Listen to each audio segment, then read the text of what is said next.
raise my name, это мой манер, ain't no pain, no gain, иди нахуй, мандей. Don't raise my name, ра-та-та, бэнг-бэнг, заряжай, бля, как моя бэби-модель. Halo teman-teman semuanya, perkenalkan nama saya Muhammad Barik Afifullah. Oke, dan di video kali ini kita akan belajar mengenai C++.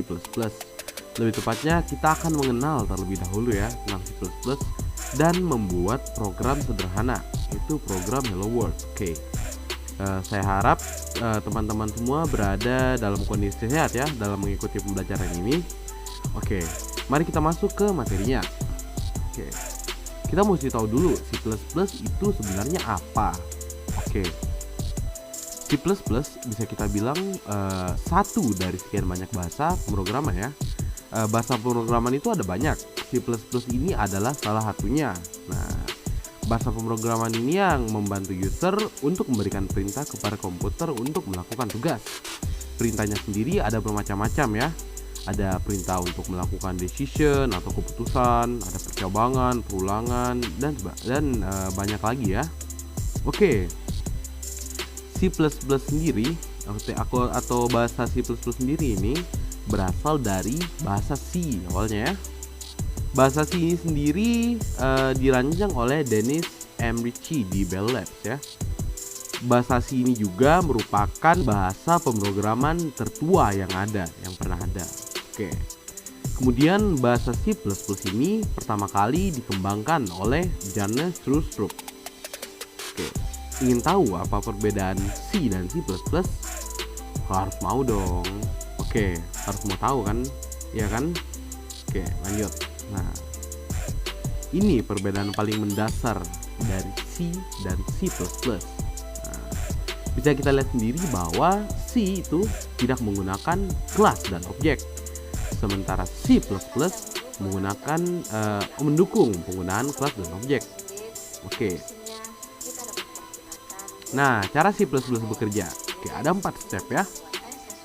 Step yang pertama, ketika seorang programmer menulis perintah yang dikirim ke compiler. Nah, apa itu compiler? Nah, ini dia. Compiler itu bisa kita bilang sebagai pengubah ya. Nah, bisa kita lihat di step 2-nya ini, compiler mengubah perintah C++ menjadi bahasa biner. Nah, ketika kita menuliskan program, tentu saja kita akan menulis menggunakan ya bahasa C++ yang bisa ditulis ya, yang dimengerti manusia. Tapi ketika di-compile, nah ketika kita compile ya, nah itu diubah menjadi bahasa biner.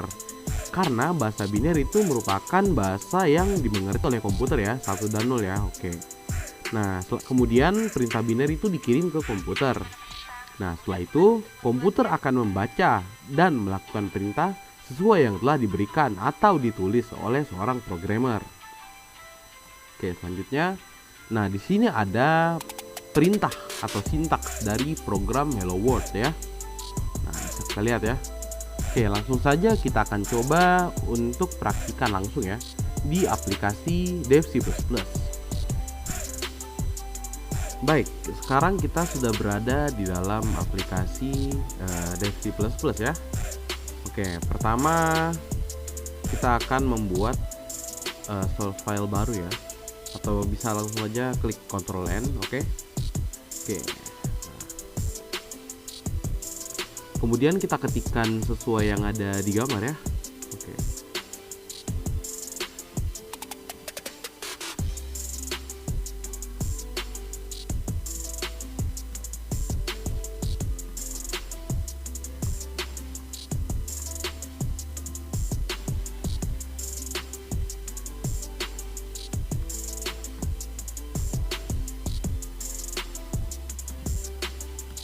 Untuk penjelasan sendiri tentang baris kodenya sebentar saya akan jelaskan.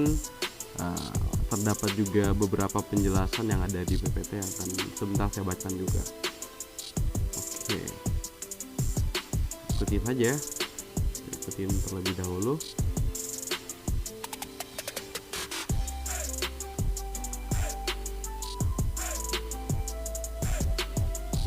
Oke, seperti ini ya teman-teman. Oke, kemudian kita akan melakukan ini ya, compile ini compile and run ya, atau bisa langsung klik saja F11. Oke, Namun sebelum itu kita harus melakukan save ya terlebih dahulu. Oke, kita akan save dulu. Oke. Nah, kita akan save. Nah, bisa kita lihat ya, program yang kita jalankan itu berhasil berjalan ya. Nah, bisa kita lihat. Oke, mengapa program ini bisa berjalan? Saya akan menjelaskannya. Oke, kita yang pertama dulu, paling atas ya, include IOStream. Nah, bisa kita bilang include IOStream ini merupakan sebuah tempat ya, tempat kumpulan-kumpulan perintah berada. Nah, bisa kita katakan sebagai perpustakaan lah. Perpustakaan misalnya banyak ini kan, banyak isinya, ada banyak buku gitu kan. Bisa kita analogikan ya sebagai perpustakaan. Nah, kemudian ada di bawahnya using namespace std. Nah, using ya seperti artinya menggunakan.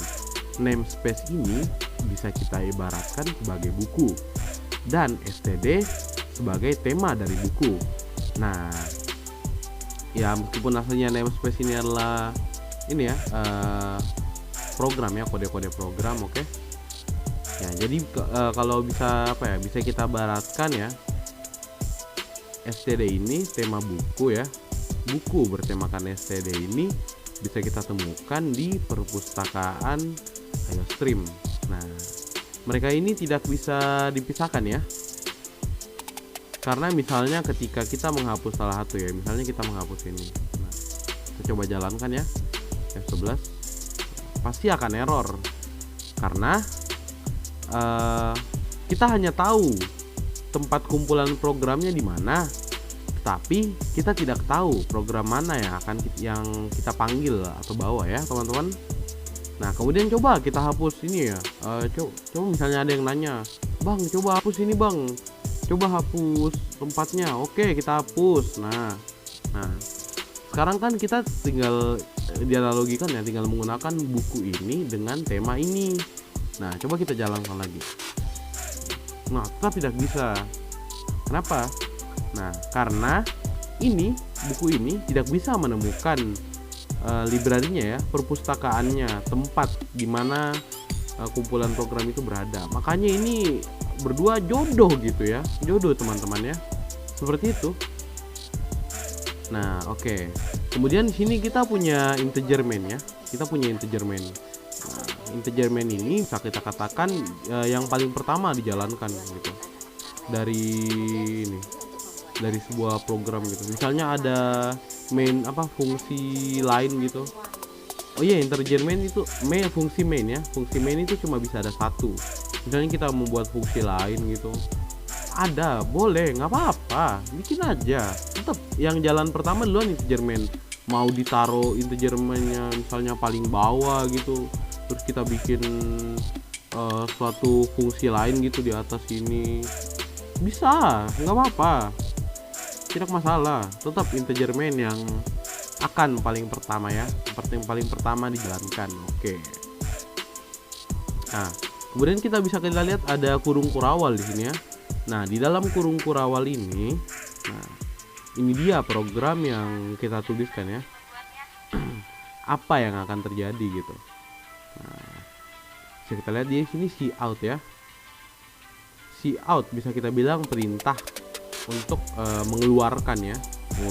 Nah, di sini tempat suatu variabel ditampung. Misalnya ini bisa kita lihat kan alurnya ini. Dia akan ditampung ke sebelah kiri ke sini ya. Dari sini hello world. Nah, penggunaan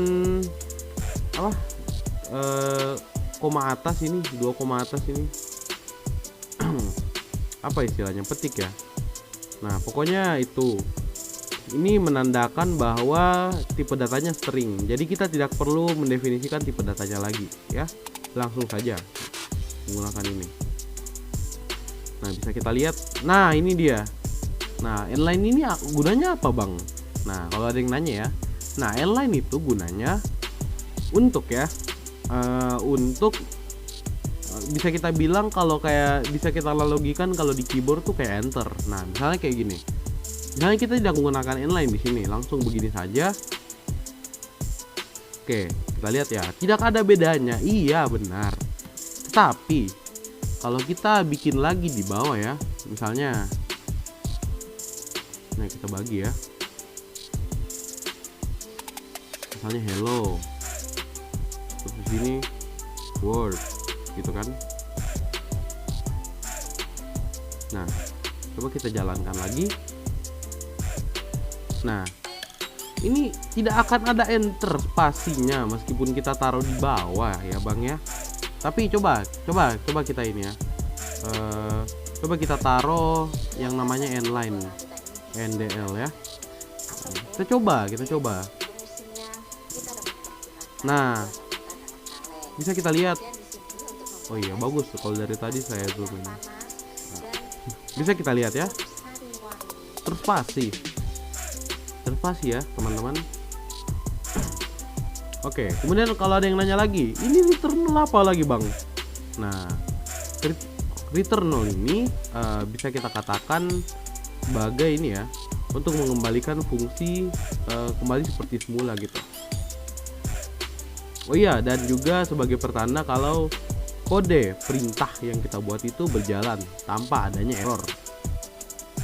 Nah, kemudian ada lagi sebenarnya. Nah, kalau ada yang nanya lagi, apa ini Bang? Tadi tidak ada di listing program. Oh iya, ini. Oh maaf ya.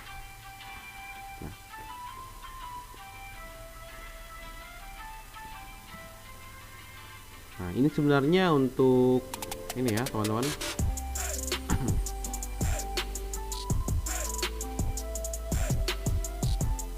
Nah, hilang kan yang di bawah. Hadiah harus berada di atas return 0. Nah, yang di bawah tadi hilang ya. Nggak ada. Oke.